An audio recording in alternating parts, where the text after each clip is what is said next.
నమస్తే, welcome to 99 TV. North Korea chief Kim ఒక భయంకరమైన హెచ్చరిక జారీ చేశాడు. ఎవరికి? పరోక్షంగా ట్రంప్కి, ప్రత్యక్షంగా తన దేశం మీద దాడి చేసి కబళించాలనుకునే ఎవరికైనా, ఏ దేశానికైనా, మా దగ్గర ఉన్న అణ్వాయుధాలు లేకపోతే మేము చేస్తున్న న్యూక్లియర్ సైన్స్ పరీక్షలు అన్నీ కూడా శాంతియుత ప్రయోజనాల కోసమే. మాగ్గా మేము ఎవరిని కెలకం. బట్ మమ్మల్ని ఎవరైనా కెలకాలని చూస్తే గనక నిప్పుతో చలగాటం అంటే గుర్తుపెట్టుకోండి అని. బ్రహ్మానందం గారిది ఒక క్యారెక్టర్ ఉంటుంది, ఖాన్తో గేమ్స్లో ఆడుకో అని చెప్పేసి, ఒక సినిమాలో. చాలా ఫన్నీ క్యారెక్టర్ అనమాట. కిమ్ది కూడా ఫన్నీ క్యారెక్టరే చూడటానికి, కానీ లోపల వేరే కిమ్ ఉన్నాడు. చాలా వైలెంట్ కిమ్ అనమాట ఆయన. ఆయన్ని టచ్ చేస్తే అణుబాంబులు పేలుతాయి. ఈ విషయం ట్రంప్కి బాగా తెలుసు.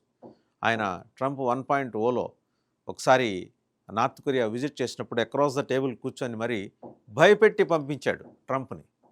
అది కిమ్ గొప్పతనం. భూమికి బెత్తడే ఉంటాడు, జానడే, లెక్క లేచి నుంచుంటే జానడే ఉంటాడు.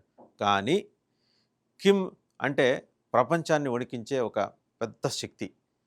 చిన్న సిమటపాకాయ అణుబాంబులు ఉన్న దేశాన్ని, న్యూక్లియర్ వార్ హెడ్స్ ఉన్న దేశాన్ని గడగడలాడిస్తాడు. సో ఇవాళ ఆయన ఏ స్టాండ్ తీసుకుంటాడు ఇరాన్ యుద్ధంలో అని ట్రంప్కి భయం. సో ఏ స్టాండ్ తీసుకున్నా ఆయన్ని కెలికితేనే, కదిలిస్తేనే తీసుకుంటాడు, కలకపోతే తీసుకోడు. ఇప్పుడు అదే చెప్పాడు ఆయన. ఇప్పుడు ఆయన చెప్పిన దానికి వెనకాల ఒక మంచి బీజీ వేసి, బ్యాక్గ్రౌండ్ వేసి సోషల్ మీడియాలో ట్రోల్ చేస్తున్నారు జనం. ఓ పక్కేమో కింద బ్రహ్మానందం గారి బొమ్మ వేసి ఖాన్తో గేమ్స్లో ఆడొద్దని, పైనేమో కిమ్ బొమ్మ అనమాట. కిమ్తో పెట్టుకుంటే ఫైర్ అని, బ్రహ్మానందంతో పెట్టుకున్నా అంతే. కానీ వాస్తవానికి కిమ్ నిజంగానే ఫైర్. ప్రపంచ దేశాలన్నీ ఒకవైపు ఉంటే, ఇంక్లూడింగ్ రష్యా, చైనా, అమెరికా అన్నీ ఒకవైపు ఉంటే, కిమ్ ఒక్కడు ఒకవైపు ఉంటే చాలు, అంతటి శక్తిమంతుడు. ఇదేమీ అతిశయోక్తి లేదు ఇందులో. అంటే ఒక మనిషి తను తలుచుకుంటే ఏమైనా చేయగలని. పక్కనున్న సౌత్ కొరియా వంక కూడా చూడడు అతను. సౌత్ కొరియా వాళ్ళు కూడా అంతే, నార్త్ కొరియా వంక చూడరు, మాట్లాడరు. కిమ్ గురించి మాట్లాడితే కనీసం రెస్పాన్స్ ఇవ్వడానికి కూడా ఇష్టపడరు. సరే, కిమ్ ఎందుకు ఆ ప్రకటన చేశాడు అంటే, అమెరికా ఇరాన్ యుద్ధం నేపథ్యంలో కిమ్ని ఎవరైనా సంప్రదించారా? అమెరికా ఏమన్నా ఆయన్ని కలకాలని చూసిందా? లేకపోతే ఒకవేళ ఆయన ఏమన్నా ఇరాన్ స్టాండ్ తీసుకొని ముందుకు వచ్చాయి, ఎవరన్నా అడిగితే, ఇఫ్ సంబడి ఆస్క్ మీ అని అన్నాడు అంతకుముందు కూడా, అడిగితే ఇరాన్ వైపు నుంచనే ప్రయత్నం చేస్తాను. అది చూసి ఒకవేళ ట్రంప్ ఏమన్నా భయపడ్డా? ఇంత స్పెక్యులేషన్ అయితే అవ్వచ్చు కాక, ఇంటర్నేషనల్ మీడియా దీని గురించి మాట్లాడుతుంది, స్పెక్యులేషన్ అయితే అవ్వచ్చు కాక. బట్ కిమ్ వార్నింగ్ అనేది సామాన్యమైన వ్యవహారం కాదు. ఆయన ఎవరో కెలికే ప్రయత్నం చేశారు, అందులో డౌట్ లేదు. కిమ్ని కలగటం అనేది ప్రపంచం మొత్తాన్ని కలగటం కింద లెక్క. సో ఆయన్ని సాధ్యమైనంత వరకు టచ్ చేయకుండా ఉంటేనే బెటర్. ఎందుకు ఈ ప్రస్తావన చేశాడు? ఎందుకంటే ఇన్ఫ్యాక్ట్ కిమ్ని ఇరాన్ సంప్రదించిందని తెలిసిన తర్వాతే కుర్దిష్ ఫోర్సెస్ని ట్రంప్ యాక్టివేట్ చేశాడు. వాళ్ళతో ఒక డైలాగ్కి కూర్చున్నాడు, వాళ్ళని పిలిపించుకొని మాట్లాడాడు, వైట్ హౌస్కి ప్యాకేజ్ మాట్లాడాడు. మొత్తం 3.5 నుంచి 4 కోట్ల కుర్దిష్ జనాభా ఉంది. వాళ్ళు పోరాట యోధులు. వాళ్ళది ఒక ట్రైబ్ కన్నా విచిత్రమైన ఒక కల్ట్. అది చాలా ఫెరోషియస్ అండ్ అగ్రెసివ్ కల్ట్. వాళ్ళు ఇన్ఫ్యాక్ట్ కుర్దిస్తాన్ కోసం ఎప్పటి నుంచో పోరాడుతున్నారు. మీ కుర్దిస్తాన్ ఆకాంక్షలు, ఆశలు నేను నెరవేరుస్తా, నేను పైసలు ఇస్తా, మీరు ఇరాన్లో అంతర్యుద్ధానికి కారణం అవ్వాలి, ఇరాన్ ప్రజల నుంచి మీరు ఒక ఆందోళన లేవనెత్తాలి. ప్రస్తుతం ఉన్న ఖమేనీ రూల్కి వ్యతిరేకంగా, అంటే పెద్ద ఖమేనీ చచ్చిపోయిన తర్వాత చిన్న ఖమేనీ సుప్రీం అయ్యాడు. అలాగే రెవల్యూషనరీ గార్డ్స్కి కొత్త చీఫ్ వచ్చాడు, మాజీ హోంమంత్రి, మాజీ రక్షణ మంత్రి, యుద్ధతంత్ర నిపుణుడు, మిలిటరీ రంగంలో అపారమైన అనుభవం ఉన్నాడు ఆమ్ది. సో వీళ్ళిద్దరు కాంబినేషన్లో, అంటే ముస్తఫా ఖమేనీ పెద్ద ఇన్ఫ్లుయెన్షియల్ పర్సనాలిటీ కాకపోయినా ఖమేనీ కొడుకుగా ఆయనకు గౌరవం ఉంది. సో ఖమేనీ కుమారుడి అయిన ముస్తఫా ఖమేనీకి అండ్ రెవల్యూషనరీ గార్డ్స్ చీఫ్కి మధ్య ఉన్న కొహెషన్ వల్ల, వాళ్ళిద్దరి మధ్య ఉన్న అండర్స్టాండింగ్ వల్ల రేపు ఈ రెవల్యూషనరీ గార్డ్స్ మరింత బలపడుతుంది. తిరిగి దాడులకి, భయంకరమైన బీభత్సమైన మిసైల్ దాడులకి తెగబడే ప్రమాదం ఉందని అమెరికా గ్రహించి కుర్దిష్ ఫోర్సెస్ని ఆహ్వానం చేసింది. అమెరికా ఎప్పుడు చేసేది అదే, నేపాల్లో చేసింది అదే, బంగ్లాదేశ్లో చేసింది అదే.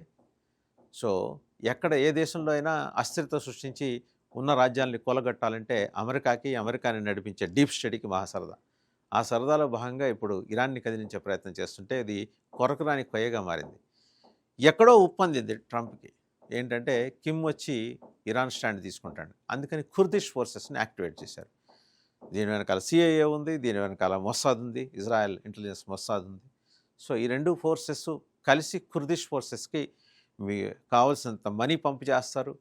అండ్ అదే సందర్భంలో ఏంటంటే వాళ్ళకి కావాల్సిన వెపన్స్ ఇస్తారు. దేశంలో ఇరాన్లో అంతర్యుద్ధం సృష్టించాలి. ఎందుకు సృష్టించాలి? ఇదంతా ఇరాన్‌కి తెలీదా? ఇది కుర్దిష్ ఫోర్స్ మొత్తం తెలుసు ఇరాన్‌లో ఉన్న ప్రస్తుత అడ్మినిస్ట్రేషన్‌కి. అండ్ రెవల్యూషనరీ గార్డ్స్ చీఫ్‌గా కొత్తగా నియమితుడైన వ్యక్తిని అండ్ ముస్తఫా ఖమేనీని 2, 3 రోజుల్లో లేపేయటానికి ఇజ్రాయెల్‌కి చెందిన మొస్సాద్ అలాగే సీఐఏ రెడీగా ఉన్నాయి. వాళ్ళ ప్లాన్స్ వాళ్ళ ఇవన్నీ ప్రణాళికలన్నీ సిద్ధం చేసుకున్నారు. దాంతో పాటు ఏంటంటే ఇరాన్ ఫండ్ చేస్తున్న ఆయిల్ మనీ, ఇరాన్ దగ్గర బోలెడంత ఆయిల్ మనీ ఉంది. బయటికి ఇన్ఫ్లేషన్ అన్నట్టు కనిపిస్తుంది కానీ కప్పు కాఫీ 10 లక్షలు, 15 లక్షల రూపాయలు అన్నట్టు కనిపిస్తుంది కానీ ఆ ఆయిల్ మనీని హిజ్బుల్లాస్‌కి, హమాస్‌కి అలాగే హౌతీస్‌కి పంప్ చేస్తూ వచ్చింది. సో వాళ్ళు అక్కడక్కడ పాకెట్ అయి ఉన్నారు. హమాస్ ప్రస్తుతానికి ఏంటంటే ఇజ్రాయెల్‌లో దాని ప్రెజెన్స్ కనపడనట్టు ఉన్నప్పటికీ ఉన్నారు. 20% ఉన్నారు. హెజ్బుల్లాస్ అయితే లెబనాన్ని కంప్లీట్ లెబనాన్ అంతా వాళ్ళే ఉన్నారు. సో వాళ్ళని నిర్జించే ప్రయత్నం అలాగే ఆ సొరంగాల్లో దాక్కున్న వాళ్ళని బయటికి లాగి చంపే ప్రయత్నం ఇజ్రాయెల్కి చెందిన మొస్సాద్ ఎలాగూ చేస్తుంది. ఇజ్రాయెల్ ఆర్మీ కూడా చేస్తుంది. కానీ వీళ్ళకన్నా ప్రమాదకరమైన వాళ్ళు ఉన్నారు. హౌతీస్ సముద్రపు దంగలు. వాళ్ళు ఎక్కడ వెళ్ళి కూర్చున్నారు? యమన్ తీరంలో వెళ్ళి కూర్చున్నారు. ఆ స్ట్రైట్ ఆఫ్ హెర్మూజ్ని ఆనుకొని వెళ్ళే వార్షిప్స్ మీద పడి గందరగోళం సృష్టించి ఏదో ఒకటి చేసి వాళ్ళని చంపి సంపద దోచుకొని షిప్స్ని తగలబెట్టడం ఇలాంటి దుశ్చర్యలన్నిటికీ కూడా హౌతీస్ పాల్పడగలరు. వీళ్ళ ముగ్గురికి ఫండింగ్ ఈ రోజు వరకు ఇరాన్ చేస్తూ వచ్చింది. ఇప్పుడు అమెరికా ఏం చేసిందంటే వాళ్ళని నిరోధించడం కోసం ఒకప్పుడు ఆ 3 సంస్థలకి ఫండింగ్ ఇరాన్ చేయడం కోసం అమెరికానే డబ్బులు ఇచ్చి పంపించింది. ఇవన్నీ అందరికీ తెలిసిన విషయాలే. అమెరికా ఏంటంటే ఏ ఒక్క దేశం స్థిరంగా ఉండకూడదు, శాంతి సౌభాగ్యాలతో వెలసల్లకూడదు తాము తప్పించి. సో వాళ్ళ వెపన్స్ అమ్ముకోవాలి. ఇవాళ కుర్దిష్ ఫోర్సెస్ని ఎంటర్టైన్ చేస్తుంది.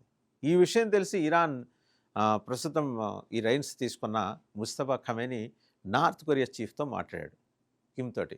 అయ్యా మీరు రావాలి, మాకు కొద్దిగా సపోర్ట్ చేయాలి, ఎందుకంటే మాకు అమెరికా నుంచి థ్రెట్ ఉంది, మాకు సివిల్ వార్ కుర్దిష్ ఫోర్సెస్ రూపంలో సివిల్ వార్ తీసుకొచ్చే ప్రయత్నం చేస్తుంది, అందువల్ల మీ సహాయం కావాలి. ఆ విషయం తెలిసిన తర్వాతే కిమ్ ఈ ప్రకటన చేశాడు. ఖాన్తో గేమ్స్ ఆడొద్దు, కిమ్తో చెలగాటం ఆడొద్దు అని చెప్పే పద్ధతిలో ఆయన ఇచ్చిన స్టేట్మెంట్ ఇవాళ సోషల్ మీడియాలో వైరల్ కావటం వెనక ఇంత పెద్ద కారణం ఉందన్నమాట.